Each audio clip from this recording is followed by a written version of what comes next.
Guys, today we're going to look at 5 possible reasons why your first dates may not be going so great. The first possible reason is that maybe you're adding on too much unnecessary pressure by going for an evening meal. What this means is that you've now got to think of how you're going to keep the conversation going for at least an hour. It's not so easy to excuse yourself early and basically call it quits halfway through because you're in the middle of a whole meal. And you have to put that much more effort into your attire and your grooming because it's an evening do. All these unnecessary pressures just make things more tense and more stressful. So let's just take them off. Let's remove them by doing something in the daytime instead.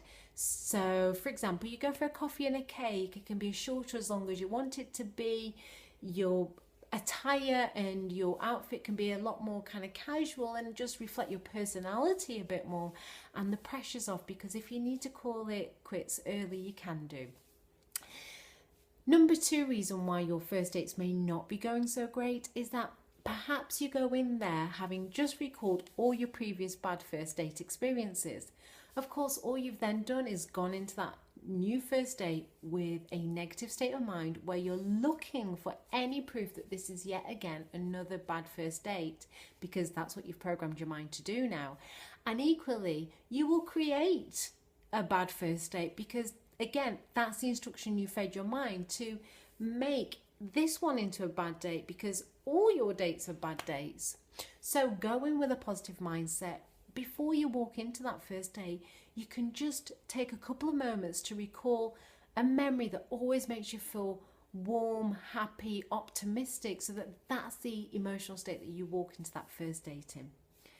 The third reason why your first dates may not be going so great is that perhaps you're feeling lacking in confidence. Now, this could be because you don't feel prepared with how you're going to keep that conversation going, in which case you can just go with a set of conversation starters written down in your phone or on a piece of paper that you can subtly consult during the day if need be.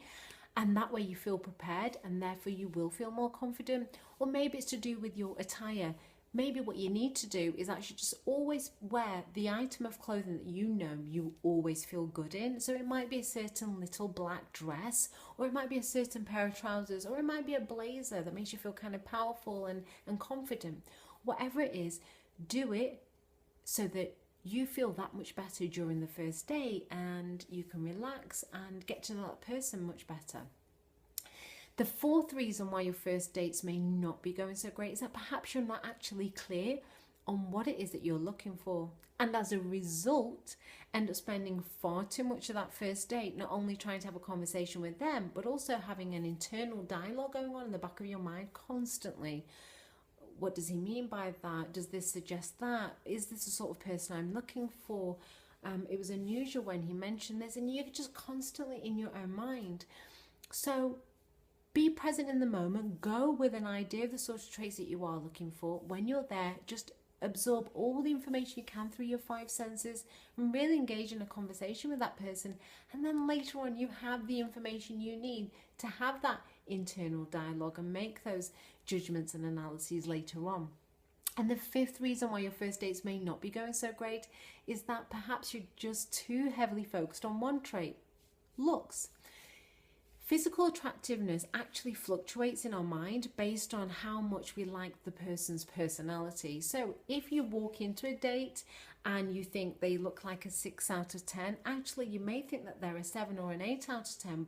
If by the end of that date you've really been drawn to their personality and you really like them as a person. And the same can happen in the reverse. If you suddenly don't like somebody's personality, they will look even more unattractive to you.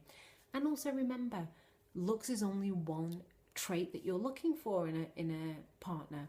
There are others as well. So don't call it a conclusion until you've given yourself time to get to know them a bit better based on various traits, not just on attractiveness. So hope those 5 tips help. Thank you for listening, and I'll speak to you guys soon. Bye.